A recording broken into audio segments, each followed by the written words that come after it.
Hey, what's up, math scholars? Christy Harp here. We're going to zoom through the lesson faster than normal because my students really want to get together with their groups and finish up their projects. And these projects have been fun. I'm learning so much about the groups. Who's excited to go really fast through the lesson?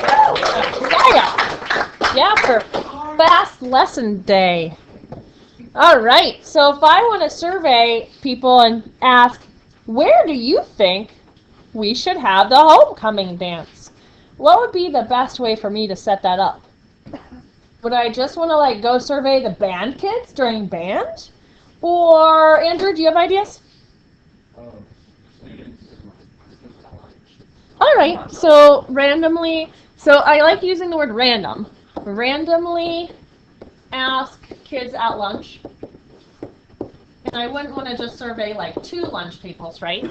How many people do you think we should survey? Let's pretend 2,000 kids go to this school, because it's around that number. Do we need to survey all 2,000? That would be almost impossible. Should we survey 30? No. Probably way more than that, right? So I heard somebody say 100. That'd probably be good. 100 or so kids.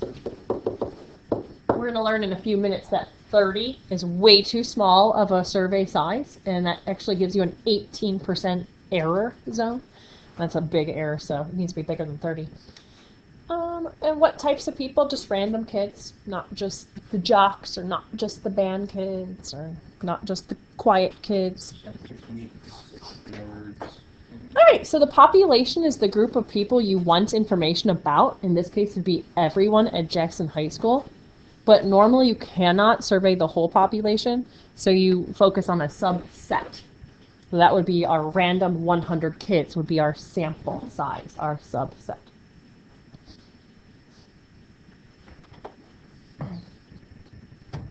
So your sample is always smaller than your population, and it's normally a random sample.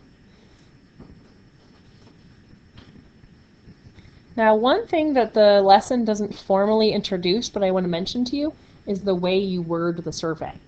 You would not, if this was the homecoming dance survey, you would not want to say to kids, don't you agree that the gym would be a great place for the dance? You don't want to lead them into answering the way you want them to answer. Does that make sense? All right. These are 4 different types of samples you could do. One is self-selected. This is when you give surveys out, and only people who volunteer are in it. This is almost like the survey I handed out on how do you think Harp is doing with her teaching. I sent it out, and the only people that actually took the survey were the people that volunteered to do so in the Google form. Systematic is when you come up with a rule. So the example of a rule would be every 3rd person through the front doors tomorrow morning, I will survey. That's a rule. Or every 10th person that buys their lunch, we will ask about homecoming. Convenience sample is easy to reach members of a population, such as your friends or the people you have contact information for. That's not normally the best. They're mentioning people in the first row. And then this is a random sample. Each member of the population has an equal chance of being selected. I'm going to show you a feature in the calculator that can make this happen for you. It's called random integer function. If I wanted to pick a random student in this class, I could assign you each a number. There's probably about 23 of you. So I would randomly assign you all a number between 1 and 23, and I'd have the calculator pull it up for me. You want to go ahead and try that right now? So everybody type into their calculator. Go ahead to math menu. Then go into the probability menu. We've been in there a lot this chapter. So I get there by doing math left arrow. Now it's the 5th choice. It's called random integer. You'll do 1, 23. And the comma is above the 7. And you'll click enter, and every single person in here will probably get a different number. I got 8. Yell out what you got. 16, 22. It's because it's random. It's picking a random number, and that's a good way to pick random things. Math. left 5. Math, left 5. So I just did 1 comma 23 because I wanted my calculator to pick a random number between 1 and 23. What's the comma on the calculator? Above 7. Perfect. We got a problem. Yeah, mine says, wait, I think you go math. Oh, mine says 50. Yeah. Is it random? A sports writer wants to survey college baseball coaches about whether they think wooden bats should be mandatory throughout baseball. If he would contact only the coaches that he has cell phones numbers for, what type of sample is that? It's called convenience. If you forget the 4 that we went over, like when you're doing your homework tonight, you cannot remember what the 4 were. This chart I captured straight from your textbook, so you can look in the textbook because the homework's in the textbook. Okay. What if he would mail out surveys and he only uses the surveys that are returned to him? Yeah, that was that very first one, the self-selected, where members can volunteer. All right. Okay, let's talk bias. Bias would basically mean a biased survey would be if you underrepresent or overrepresent a certain part of the population. So if you're doing a survey on do you like soccer, yes or no, and then you go survey the soccer team, they're going to be a bit biased. Right? And then unbiased is what you're aiming for in your surveys. This would be fair and truly representative of the population you want information about. Make sense?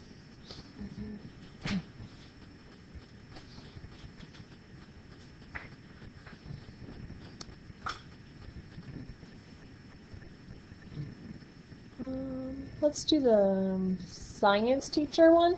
The science teacher wants to know if students would like the morning announcements posted on the website. He's going to survey students in one of his computer science classes. What type of sample is this, and would it be biased? So what type is it? Definitely convenience. These are kids that were right there in his own class. He's not really going out into the commons and going out into the world at all. And then do you think they would be biased? I think they would be biased because they're computer science kids that like computers, so they would probably vote yeah for the website. But maybe we need to talk to kids that don't necessarily do computers and aren't really into websites that much, right? All right, and then the last concept we're talking about today is how big your sample size is and how that affects your margin of error. So the number of people that you survey is called N. You surveyed 30 last week, ideally. Some of you stopped at like 22. But as your sample size increase, the margin of error will actually decrease.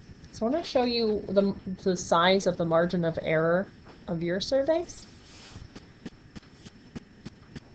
So there's a new formula. It's plus or minus 1 over the square root of N.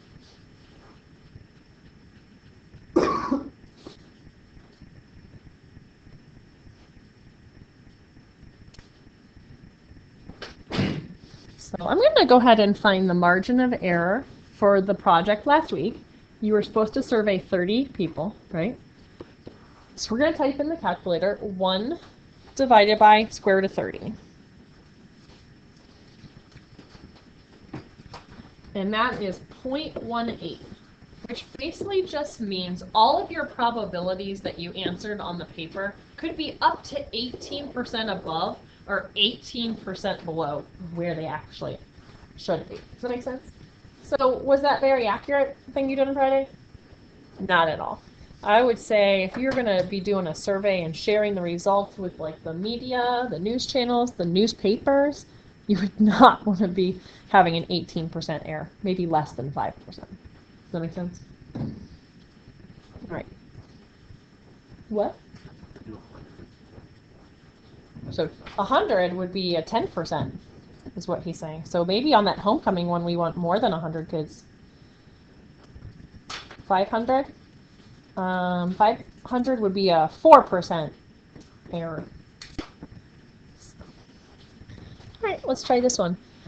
In a survey of 1,011 people, 52% said that television is their main source of news. What's the margin of error for this survey? So it's plus or minus 1 over the square root of 1011.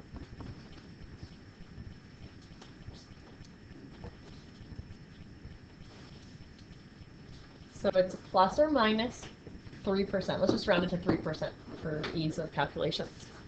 Now it says, give an interval that is likely to contain the exact percent of all people who use television as their main source of news. So in our survey, we said that 52% of people use TV. But that could be up to 3% above or 3% below the actual answer. So do you know what I would do with that? 40. Right, you'd subtract 3% to get 49, and you'd add 3% to get 55. And this interval, then, is guaranteed to contain the actual amount of people that use television. Does that make sense? All right, we'll do one last problem, and be done. You can get in your groups. All right, so last one. A polling company conducts a poll for a U.S. presidential election. How many people did the company survey if the margin of error is plus or minus 5%? So here's how we're going to do this one. We know that our formula is 1 over square root n. And we know that our margin of error was plus or minus 5%. You do have to write that as a decimal. That's how it originally would have been in the calculator. We're going to solve for n. We're going to pretend this is not a multiple choice question, because I realize you can plug and chug the choices. So we're pretending we have to use algebra. All right, so using our algebra skills, how will we solve for n? Who has an idea of what we can do first? Square root? No. Squared? Not yet. Good idea, but not yet. That n is in a dreadful location. It's in the denominator. So we need to get it out of the denominator. So the way we're going to do that is square root n multiplied by the square root of n on both sides. Does that make sense? You never want to work with something with a variable in the denominator. Yuck. So here's where I'm at about now. Who has a good idea for my next step? Not yet. These kids want to square everything. Divide. Love that idea. So divide everybody by 0.05. Somebody who typed that in can go ahead and tell me what you got. 20. Thank you. Now we're going to square. Awesome. So save that for last. So it looks like we sampled 400 people if we had a 5% margin of error. Okay. All right, I will leave that up in case you're still writing. We do have a book assignment. Make sure you snap a picture of it. So then you have the rest of the time today to get with your group and kind of finalize the project. If you don't finish in class, finish at lunch or something and bring it to me later in the day, all right? And people watching the YouTube video, here's the homework then, okay? Hopefully you're having a happy Monday.